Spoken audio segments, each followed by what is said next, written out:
हूं आपके साथ ज्योति पांडे। नेशन न्यूज 24 पर हम आपको दिखाएंगे देश दुनिया से जुड़ी तमाम बड़ी और मुख्य खबरें। तो चलिए शुरुआत करते हैं कुछ खास खबरों से। आजमगढ़ में पूर्व प्रधान की गोली मारकर हत्या, दहला इलाका। आजमगढ़ थाना अरौला की आलमपुर ग्राम सभा में बीती रात में दिल दहलाने वाली घटना सामने आई। आलमपुर गांव निवासी पूर्व प्रधान की गोली मारकर हत्या कर दी गई, जिसकी सूचना पर अरौला थाना पुलिस के साथ सर्विस लांस टीम व सीओ समेत आला अधिकारी मौके पर पहुंचे। अपने घर के बरामदे में सो रहे थे। पूर्व प्रधान की गोली मारकर हुई हत्या की बगल में सोए हुए एक विकलांग और घर के परिजनों को भी इसकी भनक नहीं लगी। सुबह जब परिजन जगे तो घटना की जानकारी हुई, जहां यह घटना पूरे जंगल में आग की तरह फैल गई। प्रधान की हत्या पूरे इलाके में फैल गया। गांव के कुछ लोगों ने रात में गोली चलने की आवाज़ सुनी।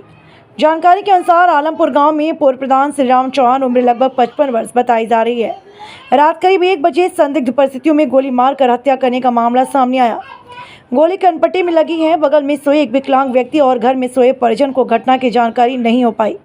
वहीं गांव के कुछ लोगों ने बताया कि रात में उन्हें गोली चलने की आवाज़ सुनाई दी।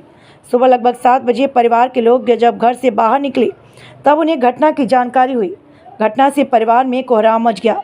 सूचना पर पहुंची पुलिस शव को पोस्टमार्टम में भेजकर अन्य कार्रवाई में जुट गई। वहीं पुलिस अधिकारियों ने क्या कुछ कहा, ये दिखाते हैं इस रिपोर्ट में। रामाश्री चौहान आगे मत कीजिए, मैंने कह लीजिए, दिक्कत नहीं। लोग को जानते हैं आप? हाँ, शुभम चौहान। शुभम चौहान? हाँ। वो रहने वाला कहाँ का है? हमारे घर के सामने का है। कुछ दिन पहले क्या विवाद उससे कुछ हुआ था क्या? छोटा मोटा झगड़ा हुआ था, कुछ धक्का मुक्की झगड़ा हुआ था, ऐसा कुछ झगड़ा नहीं था। घर में घुस के मारने पे और तो छेड़खानी करने के लिए हुआ था, जो 9/11/23 को कोर्ट ने आदेश किया था। 9/11/23 को कोर्ट ने आदेश किया था, उसके आधार पर मुकदमा पंजीकृत हुआ था 9/11/23 को। 9/11/23 को? हाँ। कैसा मुकदमा था? 354, 504, 452, 506 IPC। तो घर में आपके घर में घुसा था? हाँ, घर में घुसा था। अब उसमें 7 नामजद हैं। तो क्या आप थाने पर तहरीर दिए थे? थाने में तहरीर दिए थे, मुकदमा नहीं पंजीकृत हुआ था। हम कोर्ट के शरण। कार्रवाई नहीं हुई? हाँ, कोई कार्रवाई नहीं हुई। तो आप कोर्ट गए हैं? हाँ, कोर्ट गए थे। कोर्ट द्वारा 156(3) आप करवाए हैं? हाँ, 156(3) मुकदमा दर्ज हुआ या नहीं? मुकदमा कोर्ट के आदेश के अनुसार 9/11/23 को दर्ज हुआ, जिसमें मृतक की बहू ने एक थाना स्थानीय पर अरौला में 161 का CRPC का बयान है SHO महोदय ने बुलाया था। कब बुलाया था? 27/28 को जी। उसी में। और फिर जिस दिन घटना थी तो अपनी बहुरिया को लेकर 164 CRPC का बयान न्यायालय में कराने हेतु जाना था। तो उसके पहले रात में हत्या हो गई।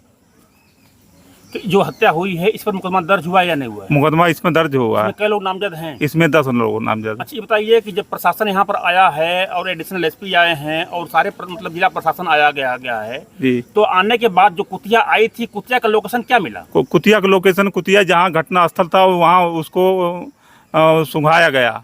उसको सुंघाया गया। फिर जो सड़क रास्ता जाता है इधर उत्तर तरफ और दक्षिण तरफ, वहाँ तक गई तो 500 मीटर तक, और वहाँ से फिर बैक होकर फिर आई घटना स्थल पे, फिर सूंघी और फिर जाके मुलजिम अभियुक्त के घर के ऊपर दूसरी मंजिला में वहाँ बैठ गई, जाकर सूंघने लगी। फिर इधर इससे तो साफ जाहिर होता है कि कुतिया जो सूंघते हुए और खेत में जाकर के फिर वापस आई, फिर उसके छत पे जाकर के जहाँ पर जिस रूम में बैठा होगा, हाँ, वो लोकेशन तो बता रही है। जी, लोकेशन तो पता है। प्रशासन कार्रवाई कर रहा है, प्रशासन की कार्रवाई से आप संतुष्ट हैं या नहीं? नहीं, हम प्रशासन कार्रवाई से संतुष्ट। 24 घंटे हो गया, क्या गिरफ्तारी 7 लोग हो चुकी है? अब अभी कोई गिरफ्तारी नहीं हुई। 7 में से किसी की नहीं? किसी की नहीं हुई है।